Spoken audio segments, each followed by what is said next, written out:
विश्वानि देव सवितरदुरितानि पराशुभ यद्भद्रं तन्न आशुभ। ॐ सहना भवतु सहनौ भुनक्तु सह वीर्यं करवावहै तेजस्विनावधीतमस्तु मा विद्विषावहै। ओम शांति शांति शांति। ओम श्री परमात्मा नमः। योग दर्शन के समाधिपाद के सूत्र संख्या 44 पर हम विचार कर रहे थे, जिसमें समापत्तियों का वर्णन किया है महर्षि ने। और समापत्तियों का वर्णन करते हुए जो पूर्व में सूत्र संख्या 17 में संप्रज्ञात योग के 4 भेद किए थे, वितर्क, विचार, आनंद, अस्मिता, उसी को यहाँ पर केवल 2 को, वितर्क और विचार, उन्हीं के भेद किए हैं। आनंद और अस्मिता को भेद नहीं किए हैं। इससे यह पता चलता है कि आनंद और अस्मिता के एक एक ही भेद होते हैं। इस कारण से वहाँ पर अलग से भेद नहीं किया है महर्षि ने। केवल वितर्क और विचार का ही यहाँ पर भेद है। सवितर्क, निर्वितर्क, सविचार, निर्विचार। सवितर्क यानी कि वितर्क के सहित जो है, वितर्क बोलते हैं शब्द, ज्ञान, अर्थ, ये सब विकल्प के अंतर्गत है। तो विकल्प से मिला जुला हो, यानी कि तीनों जहाँ पर एकाकार न होकर के अलग अलग भाषित हो, शब्द, अर्थ और ज्ञान, ये तीनों अलग अलग अनुभूत न होकर के पिंडीभूत रूप में एक ही अनुभव में आ रहे हों, तो उसको हम कहते हैं सवितर्क। और जहाँ पर केवल अर्थ निर्भाषित हो रहे हों, शब्द, ज्ञान ये निवृत्त हो गए हों, ऐसी स्थिति को निर्वितर्क कहा। ठीक इसी भाषा में, ठीक इसी शैली में सविचार और निर्विचार को भी महर्षि ने कहा कि ये तयैव सविचारा निर्विचारा च सूक्ष्म विषया व्याख्याता, कि सूक्ष्म विषय में यह समझनी चाहिए, यानी कि सवितर्क निर्वितर्क स्थूल विषय वाली है और सविचार निर्विचार सूक्ष्म विषय वाली समापत्ति है। पूर्व में भी यही बात भाष्यकार ने कहा था। सूत्र संख्या 17 के भाष्य में स्थूल आभोगः सूक्ष्म आभोगः कह करके संबोधित किया था कि जो वितर्क नामक समापत्ति है वो स्थूल विषय वाली है और जो विचार नामक समापत्ति है वो सूक्ष्म विषय वाली है। लेकिन वहाँ पर स्थिति कैसी होती है ये वर्णन नहीं किया था। यहाँ पर उसका वर्णन किया कि सूक्ष्म विषय में भी 2 स्थिति बनेगी, स्थूल विषय में भी 2 स्थिति बनेगी। तो जब स्थूल विषय में 2 स्थिति बनेगी, शब्द, अर्थ और ज्ञान से युक्त, उसको हम सवितर्क कहेंगे। वही स्थूल विषय में केवल अर्थमात्र निर्भास होगा तो उसको निर्वितर्क कहेंगे। इसके विपरीत अब विषय सूक्ष्म कर दीजिए। सूक्ष्म विषय का तात्पर्य यहाँ पर परमाणु, तन्मात्र इत्यादि जहाँ पर हमारी पहुँच नहीं है, इंद्रियों की पहुँच जहाँ पर नहीं है। परमाणु पर हमारी इंद्रियों की पहुँच नहीं होती, तन्मात्र पर, अहंकार पर, महतत्व पर, इन पर जो है आँखों की पहुँच नहीं, इंद्रियों की पहुँच नहीं है। तो प्रारंभ में स्थूल से ही प्रारंभ करना पड़ता है। स्थूल का पहले साक्षात्कार होगा, पहले विषय स्थूल पर ही हमारे चित्त का अभ्यास होगा और धीरे धीरे जब स्थूल पर हमारा चित्त एकाग्र होने लगेगा तब विषय को सूक्ष्म कर दिया जाता है। फिर सूक्ष्मतर सूक्ष्मतम ऐसे करते करते आगे कहेंगे महर्षि कि उसको मूल प्रकृति पर्यंत प्रत्यक्ष हो जाता है। तो सूक्ष्म विषय में भी वही स्थिति होगी जैसे कि स्थूल विषय में हुई थी, यानी कि सूक्ष्म विषय में जब शब्द, अर्थ, ज्ञान इन तीनों के मिली जुली जो स्थिति होगी, अनुभूति होगी जिस समापत्ति में, लेकिन विषय सूक्ष्म होंगे, उसको हम सविचार कहेंगे। और ठीक केवल अर्थमात्र निर्भास होगा जो सूक्ष्म विषय, यानी कि वहाँ पर ध्याता ध्यान ध्येय की त्रिपुटी खत्म हो गई, केवल ध्येय ही रह गया। केवल ध्यान का आलम्बन जो वस्तु है, सूक्ष्म वस्तु, वही शेष रह गई, बाकी सब निवृत्त हो गया। तो ऐसी जो स्थिति होगी वह निर्विचार की होगी। इसलिए इसके भाष्य के अंतिम में महर्षि ने कहा है कि तत्र महद्वस्तु विषया सवितर्का निर्वितर्का च सूक्ष्म वस्तु विषया सविचारा निर्विचारा च, यही अंतर है। विषय का अंतर है। एक में स्थूल विषय है सवितर्क, निर्वितर्क में विषय स्थूल है सविचार, निर्विचार में विषय सूक्ष्म है। लेकिन दो स्थितियां बनेंगी, एक शब्द अर्थ ज्ञान से मिली जुली और केवल एक अर्थ मात्र। तो स्थूल और सूक्ष्म के भेद से एवं उभयोः एतयैव निर्वितर्कया विकल्प हानिर्व्याख्याय इति, इस प्रकार से यहाँ पर निर्वितर्क के विकल्प से रहित एक निर्विचार की यहाँ पर महर्षि ने व्याख्या की। तो निर्वितर्क, निर्विचार, सवितर्क, सविचार, इसमें वस्तु के आलम्बन जो है वो सूक्ष्म और स्थूल यही भेद है। तो स्थिति वही बनेगी, बस वस्तु इसमें सूक्ष्म हो जाएगी, विषय सूक्ष्म हो जाएगा, आलम्बन सूक्ष्म हो जाएगा। हमारा ध्येय जो होगा जिसमें हम ध्यान करेंगे जिसको लेकर के, वह आलम्बन, वो ध्येय सूक्ष्म हो जाएगा, अंतर ही होगा। बाकी जो स्थिति जैसे सवितर्क निर्वितर्क में होती थी, ठीक वही स्थिति यहाँ पर भी होगी, बस केवल अंतर इतना ही है, स्थूलता और सूक्ष्मता का। तो इस प्रकार से स्थूल विषय वाले सवितर्क निर्वितर्क, सूक्ष्म विषय वाले सविचार निर्विचार, ये चार समापत्ति हो गई।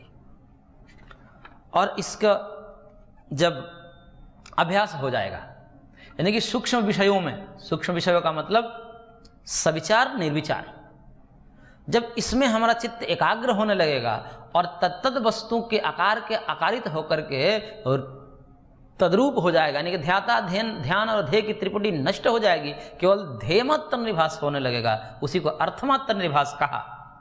और उसका अभ्यास करते करते उसको कह रहे हैं कि कहाँ तक करेगा, क्योंकि सूक्ष्म विषयों में भी केवल एक ही सूक्ष्म विषय नहीं है, अनंत सूक्ष्म विषय है।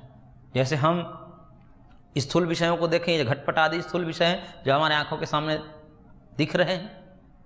अब इसका हम सूक्ष्म कर दे तो परमाणु हो जाएगा, परमाणु से भी सूक्ष्म कर दे तो तन्मात्र हो जाएगा, तन्मात्र से भी सूक्ष्म कर दे अहंकार हो जाएगा, अहंकार से भी सूक्ष्म कर दे महतत्व हो जाएगा, महतत्व से भी सूक्ष्म कर दे तो मूल प्रकृति हो जाएगी, अलिंग जिसे कहा जाता है। तो इस प्रकार से सूक्ष्म विषयों में भी तारतम्यता है, सब सूक्ष्म एक जैसे नहीं है, इसलिए सूक्ष्म, सूक्ष्मतर, सूक्ष्मतम ऐसा भेद कर सकते हैं जो सांख्य में किया है सृष्टि प्रक्रिया में। तो उस प्रकार से उसी को आगे कहते हैं कि ये जो वितर्क, विचार, निर्वितर्क, निर्विचार आदि जो स्थितियां हैं, उसमें जो ऊपर वाली स्थिति क्या है, वितर्क से ऊपर स्थिति है विचार की, और विचार में भी जो स्थिति है उसमें ऊपर किसकी है, निर्विचार की। विचार में भी देखें हम तो दो भेद हैं, सविचार निर्विचार, तो उसमें जो ऊंची स्थिति है वह निर्विचार की है। लेकिन यहाँ पर सविचार और निर्विचार को अलग अलग न करके केवल सूक्ष्म विषयों को लेकर कह रहे हैं कि यदि सूक्ष्म विषयों में समाधि लगने लगेगी, चाहे वो शब्द ज्ञान अर्थ के विकल्प से युक्त हो अथवा केवल अर्थमात्र निभासित हो, तो वो सूक्ष्म विषय कौन कौन हो सकते हैं, यानी कि वो चित्त का आलम्बन कौन कौन से विषय हो सकते हैं, उसके लिए कह रहे हैं महर्षि सूत्रकार सूत्र संख्या 45 में, और कह रहे हैं सूक्ष्म विषयत्वम चालिंग पर्यवसानम, कि सूक्ष्म विषयों में यदि चित्त लगता चला जाए तो अलिंग तक इसका पर्यवसान है। अलिंग का तात्पर्य होता है मूल प्रकृति से। ये पंच महाभूत होते हैं, पृथ्वी, जल, तेज, वायु, आकाश। इनसे सूक्ष्म जो है तन्मात्र है, उसको परमाणु रूप भी कहीं कहीं कह देते हैं, हालांकि इसमें मतभेद है। कोई कहता है कि परमाणु तन्मात्र न होकर के परमाणु से भी जो सूक्ष्मतम अवस्था है उसको तन्मात्र कहते हैं, जो भी कहिए, लेकिन जो पृथ्वी के परमाणु हैं सूक्ष्मतम, उससे भी आगे की एक स्थिति को तन्मात्र कहा जाता है। उससे भी और आगे सूक्ष्म है, जैसे पृथ्वी का सूक्ष्मतम इकाई क्या है, पृथ्वी का साक्षात कारण देखे तो गंध तन्मात्र है, ऐसे जल का साक्षात कारण देखे तो रस तन्मात्र है, तेज का साक्षात कारण देखे तो रूप तन्मात्र है, ऐसे ही वायु का साक्षात कारण देखे तो स्पर्श तन्मात्र है, और आकाश का साक्षात कारण देखे तो शब्द तन्मात्र है। और इससे भी जो शब्द तन्मात्र के भी कारण हैं वो अहंकार है, अहंकार के भी जो कारण हैं उससे भी सूक्ष्म हैं वो महतत्व है, और महतत्व को जैसे लिंग मात्र कहा जाता है, और उससे भी ऊपर जो है महतत्व के ऊपर भी है, उससे भी सूक्ष्म, उसका भी जो कारण है वह है मूल प्रकृति, जिसे अलिंग कहा जाता है। तो अलिंग पर्यंत इस चित्त का वशीकार हो जाता है, यानी कि जब व्यक्ति सविचार और निर्विचार की स्थिति में आ जाता है तब तक वह अपने चित्त को कहाँ कहाँ तक आसक्त कर सकता है, कहाँ कहाँ तक अपने चित्त को लगा सकता है। तो कहा कि स्थूल विषय को तो छोड़ ही दीजिए, स्थूल विषय में तो पहले ही कर चुका है। स्थूल के पार की स्थिति जो है वो सूक्ष्म की है, इससे ऊंची स्थिति है सूक्ष्म की, और इनमें परमाणु से लेकर के मूल प्रकृति पर्यंत, यानी कि कारण की तरफ जैसे जैसे जाते हैं वस्तु सूक्ष्म होती चली जाती है, कार्य की तरफ जैसे जैसे आते हैं वस्तु स्थूल होने लगती है। लेकिन जो सांख्यिकी प्रक्रिया बताई गई है 24 तत्वों की कार्य कारण के रूप में, वो 24 के 24 तत्व सूक्ष्म ही है। उसके बाद जब संघात रूप में पांचों भूतों के संघात से जो जगत बनता है उस हमारे आंखों के सामने दिख रहा है। लेकिन महर्षि ने जो अलग अलग पृथ्वी, जल, तेज, वायु, आकाश गिनाया है वो उसके परमाणु रूप है और वो अलग अलग गिनाया है, और उसके संघात के बाद ये जगत बनता है। इसलिए वहां पर जगत का समावेश नहीं किया है, क्योंकि जगत इन पांचों भूतों से अतिरिक्त नहीं है। इस कारण से वहां पर केवल पंचभूतों के नाम गिना करके वो पंचभूत परमाणु रूप में समझने चाहिए। अब उससे जो उन परमाणुओं के मेल से ये जगत बन गया, तो अलग नहीं है, परमाणु रूप ही है, कहिए तत्वांतर परिणाम नहीं है। इस कारण से केवल परमाणु पर्यंत ही सृष्टि महर्षि ने की है, क्योंकि परमाणुओं के मेल से ही जगत बना है, इसलिए वो अलग नहीं है परमाणुओं से। इस कारण से वहाँ पर आगे सृष्टि की जो है ब्रह्मांड को अंड रूप में परिकल्पित नहीं किया है। अन्यत्र जगह पर अंड रूप की भी परिकल्पना है कि ये जो पांचों भूत जब होते हैं, ये पांचों भूत आपस में मिल करके फिर एक अंड का निर्माण करते हैं, इसलिए उसको ब्रह्मांड कहा जाता है, क्योंकि वो ब्रह्म का एक अंड मात्र है। अंड का मतलब बहुत सीमित, ब्रह्म की अपेक्षा से यदि देखें तो बहुत सीमित क्षेत्र है। और उस अंड में जो है, जैसे अंडा होता है, अंडे में बच्चा तैयार होता है, उसी प्रकार से इन पांचों भूतों के सहयोग से एक महदंड का निर्माण होता है। और महद अंड का निर्माण होता है, वो महद अंड जो है बहुत लंबे समय तक उसका परिपाक होता है। जैसे मुर्गी अंडे को सेकती है, ऐसे कच्चा अंडे से बच्चे पैदा नहीं हो जाता। अंडा हुआ तत्काल में बच्चा नहीं होता, उसको मुर्गी सेती है, उसको और गर्मी प्रदान करती है। ऐसे ही महद अंड जब तैयार होता है तो भगवान उसे तपाते हैं बहुत वर्षों तक। तपने के बाद जब वो अंड फूटता है, उसी को बिग बैंग थ्योरी के माध्यम से कहा गया है, वो शास्त्रों के ही वर्णन है, उसी से हमें लगता है कि चुराया जैसा लग रहा है सिद्धांत। अब जब उससे फूटता है तो सृष्टि ऐसे अंदर से, जब सारे पृथ्वी आदि जो पिंड है, सूर्य, चंद्र, ग्रह, नक्षत्र आदि उस अंड से ऐसे प्रकाशित हो जाते हैं। तो इस प्रकार से जगत का निर्माण होता है। लेकिन सांख्य प्रक्रिया में केवल परमाणु पर्यंत ही छोड़ दिया गया है। अन्यत्र ग्रंथों में उसके आगे भी प्रक्रिया बताई गई है कि किस प्रकार से जगत बनता है। तो कहने का तात्पर्य है कि स्थूल जो विषय है वो तो सवितर्क निर्वितर्क का ही विषय है, लेकिन उससे परमाणु आदि में भी यदि साक्षात्कार करते करते जाएं तो सूक्ष्म विषयों में यानी कि सविचार और निर्विचार समापत्ति का अभ्यास करते करते वह व्यक्ति, वह योगी अलिंग पर्यंत, मूल प्रकृति पर्यंत साक्षात्कार कर लेता है। इसलिए कहा सूक्ष्म विषयत्वम च अलिंग पर्यवसानम। अलिंग अर्थात मूल प्रकृति, सत्व रजतम, जो सूक्ष्मतम इकाई है इस जगत की, जिसे माया कहा जाता है, जिसे त्रिगुण कहा जाता है, वहां तक साक्षात्कार कर लेता है, वहां तक अपने चित्त का विषय बना सकता है। तो इस प्रकार से सूक्ष्म विषयत्वम चालिंग पर्यवसानम। अब इन चारों के यानी कि सवितर्क, निर्वितर्क, सविचार और निर्विचार, इन चारों समापत्तियों को इकट्ठा कह रहे हैं सूत्र संख्या 46 से, ता एव सबीज समाधि। यानी कि ये सभी के सभी, ये चारों समापत्तियां जो हैं इसको सबीज समाधि कहते हैं।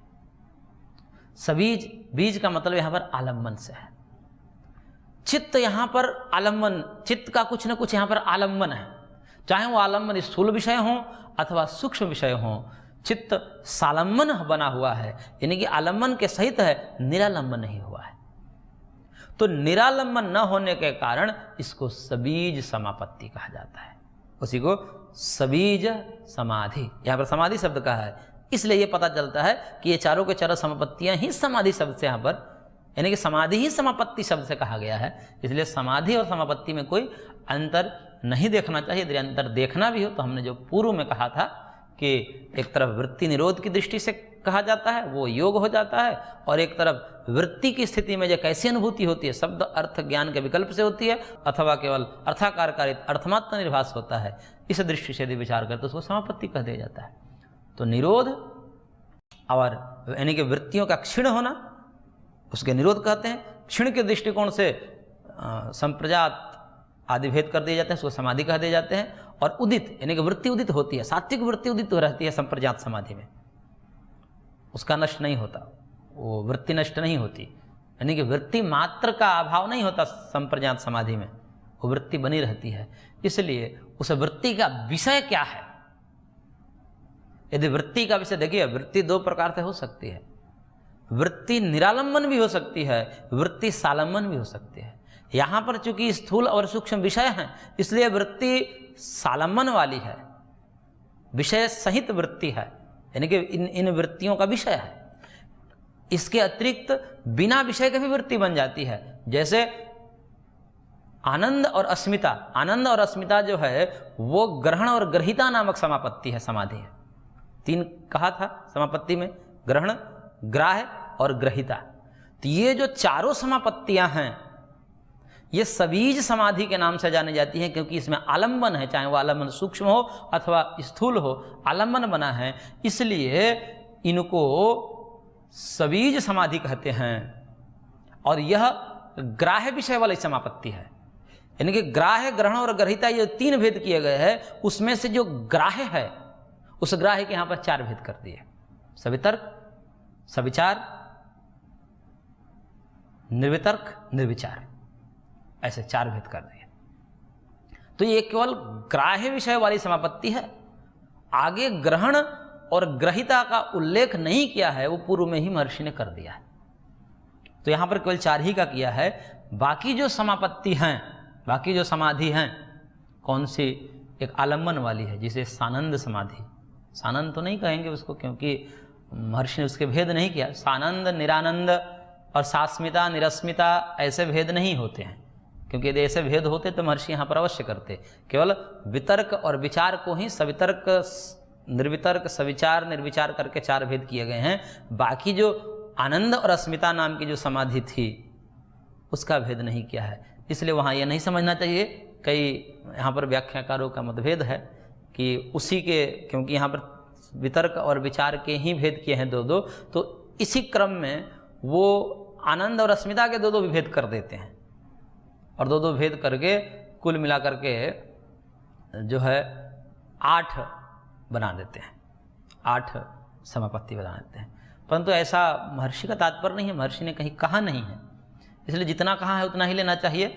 सवितर्क, सविचार, निर्वितर्क, निर्विचार, यही भेद है।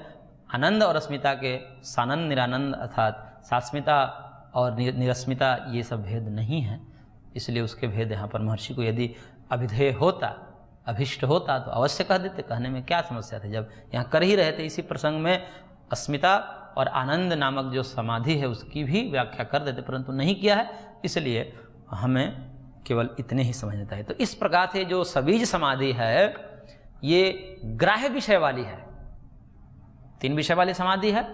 उनमें से ये जो चारों हैं जिसको सबीज शब्द से कहा गया, सबीज समाधि इसको कहते हैं, ये ग्राह्य विषय वाली समाधि है। और ग्रहण विषय वाली समाधि और ग्रहिता विषय वाली समाधि वो पूर्व में कह दिया गया है। ग्रहण में बाहरी आलम्बन न होकर के इंद्रियां ही हमारे आलम्बन हो जाती है, यानी कि ग्रहणाकार कारित चित्त हो जाता है। तो चित्त चाहे वो ग्राह्याकार करें, उसको ग्रहणाकार करे या ग्रहिताकार करे, वो चित्त का ऐसा स्वरूप है कि वो जो कुछ भी होगा, जो भी उसके सामने होगा, उसी के आकार का आकारित हो जाएगा। तो इसलिए हमने कहा कि वृत्ति जो है वो आलम्बन सहित भी हो सकती है और बिना आलम्बन के। आलम्बन का तात्पर्य यहाँ पर बाह्य आलम्बन से है कि हमारे बाह्य आलम्बन है जो ग्राह्य विषय वाले हैं, उनके बिना भी हो सकता है और उससे सहित भी हो सकता है। तो यहाँ पर जो सबीज समाधि है वो बाह्य विषय से युक्त होने के कारण इसे सबीज कहा गया है। और इसके अतिरिक्त यदि इंद्रियां ही केवल विषय हों या पुरुष ही विषय है, जहाँ पर पुरुष का साक्षात्कार होता है, वहाँ भी एक वृत्ति होती है, तो वहाँ पर उसको सबीज नहीं कहा जाता है, क्योंकि वो बाह्य नहीं है, वो आंतरिक ही है। वो हमारे ही इंद्रियां हमारे विषय बन रही हैं, या पुरुष ही विषय बन रहा है, वो बाहरी नहीं है, इस कारण से उसे सबीज नहीं कहा जाता है, अपितु उसे निर्बीज कहना पड़ेगा, क्योंकि सबीज कहने से भी निर्बीज भी समझ लेना चाहिए। तो इस प्रकार से ताएव सबीज समाधि, तो इस प्रकार से इसको सबीज समाधि कहते हैं। अब यहाँ पर संप्रज्ञात समाधि में जो किस प्रकार से एक प्रज्ञा उत्पन्न होती है, किस प्रकार से एक विशेषता योगी को परिलक्षित होती है, उसका कथन करने के लिए महर्षि सूत्रकार सूत्र संख्या 47 में कह रहे हैं कि निर्विचार वैशारद्य अध्यात्म प्रसाद। जब निर्विचार, यानी कि निर्विचार सभी समाधि में सबसे ऊंची स्थिति है, सवितर्क, निर्वितर्क, सविचार, निर्विचार। तो निर्विचार वैशारद्य, यानी कि निर्विचार में जब योगी और प्रवीण हो जाता है और अभ्यस्त हो जाता है, यानी कि निर्विचार समापत्ति की वैशारदा जहाँ पर हो जाती है, यानी कि जहाँ पर और वो निर्मल हो जाती है मति उसकी, और परिपक्व हो जाता है। जब परिपक्व हो जाता है निर्विचार समापत्ति में, तो उसके वैशारद्य होने पर, यानी कि और आवरण क्षीण हो जाएगा, एकदम शुद्ध सत्व हो जाएगा, शुद्ध सत्व में बुद्धि हो जाएगी, अपने शुद्ध स्वरूप में बुद्धि हो जाएगी, तो उसे कहा अध्यात्म प्रसाद। यानी कि अध्यात्म शब्द का अर्थ यहाँ पर अंतःकरण से है। अंतःकरण का प्रसाद यानी कि प्रसन्नता, निर्मलता हो जाती है, अंतःकरण शुद्ध हो जाता है। कहने का तात्पर्य है कि इससे इतर सविचार अथवा सवितर्क निर्वितर्क में हो सकता है वहां पर भी कुछ रजस संपर्क में हो, रज का लेश हो सकता है उस वृत्ति में, परंतु जब निर्विचार समापत्ति की वैशारद्य होगी, वहां पर और उसकी परिपक्वता होगी और उसकी प्रवीणता होगी योगी का, तो उस समय चित्त एकदम निर्मल हो जाएगा। और चित्त निर्मल हो जाने से उसी को अध्यात्म प्रसाद का, प्रसाद मतलब प्रसन्नता, निर्मलता, सुचिता। अध्यात्म का मतलब यहाँ पर अंतःकरण से है। तो अंतःकरण एकदम निर्मल हो जाता है, और अंतःकरण निर्मल, इसको भाष्यकार ने कहा कि अशुद्ध्यावरण मलापेतस्य प्रकाशात्मनो बुद्धि सत्वस्य रजस्तमोभ्याम अनभिभूत स्वच्छ स्थिति प्रवाहो वैशारद्यम। ये वैशारद्य की परिभाषा की कि जो आवरण है, इसके अशुद्धि रूपी आवरण है, वो क्या है? और रज और तम ही इसके आवरण है, क्योंकि ज्ञान के लिए आवरण जो होता है वो रज और तम होता है। रज चित्त को चंचल बना देता है, तम आवरक हो जाता है, प्रतिबंधित कर देता है, ज्ञान होने ही नहीं देता। इसलिए दोनों ही अवस्था में ज्ञान ठीक ठीक नहीं हो पाएगा। तमस की अवस्था में यदि तमस की प्रगल्भता रहेगी तो ज्ञान होगा ही नहीं। रजस की प्रगल्भता होगी तो ज्ञान होगा, लेकिन वो अधूरा होगा, पूर्ण ज्ञान नहीं होगा, स्फुट ज्ञान नहीं होगा। तो उसी को कहा यहाँ पर महर्षि ने कि रजस और तमस से अनभिभूत, उसके लेश से रहित जब वो शुद्ध हो जाता है, प्रकाशात्मन बुद्धि, बुद्धि जो है प्रकाशमय, क्योंकि बुद्धि सत्वमयी है, सत्व प्रधान बुद्धि है, इसलिए उसको प्रकाशात्मक कहा। और वो प्रकाशात्मक बुद्धि सत्व जो है स्वच्छ स्थिति प्रवाह, उसकी स्वच्छ निर्मलता, उसकी जो निर्मलता है वही उसकी स्थिति, वही स्थिति प्रवाह बना रहेगा उसमें। यानी कि रज और तम वहाँ पर उसको अभिभूत नहीं कर पाएंगे उस चित्त सत्व को। तो अपने शुद्ध सत्व रूप में प्रवाहमान रहने के कारण वस्तु जो भी उसके सामने आएगी उसके पूर्ण स्वरूप को गृहीत कर लेगी वो वृत्ति रूप में। ये बुद्धि की प्रधानता है। और जब पूर्ण रूप से वस्तु को ग्रहण करेगी बुद्धि वृत्ति रूप में, तो उसका पूर्ण ज्ञान होगा, स्फुट ज्ञान होगा,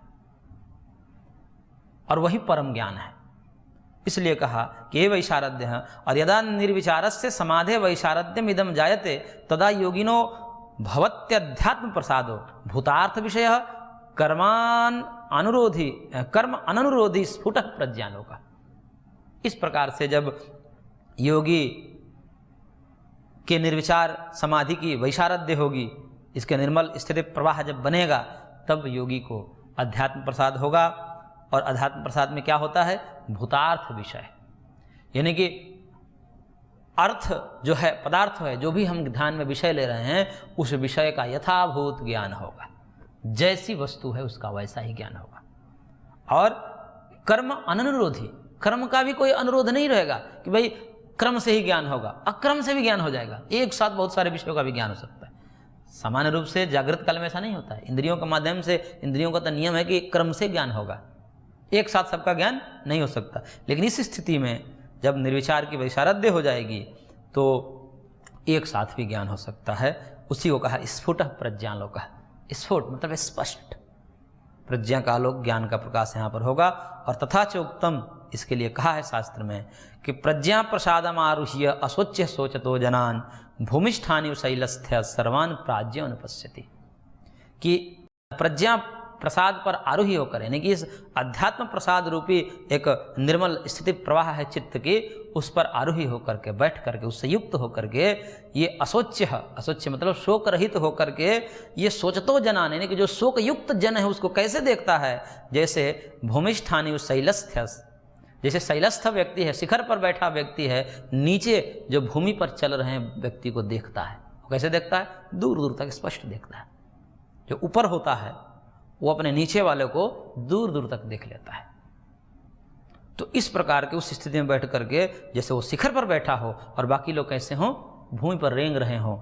इस स्थिति में सर्वान, सबको, सर्वान जनान सोचतो, सब शोक रहित जनों को, व्यक्तियों को, वो प्राज्य जो असोच्य है वो देखता है, जिसको कहा उपनिषद में तरति शोकम आत्मवित्, कि वह आत्मवित् जो शोक से तर जाता है, उसी को यहाँ पर असोच्य कहा कि शोक रहित हो गया।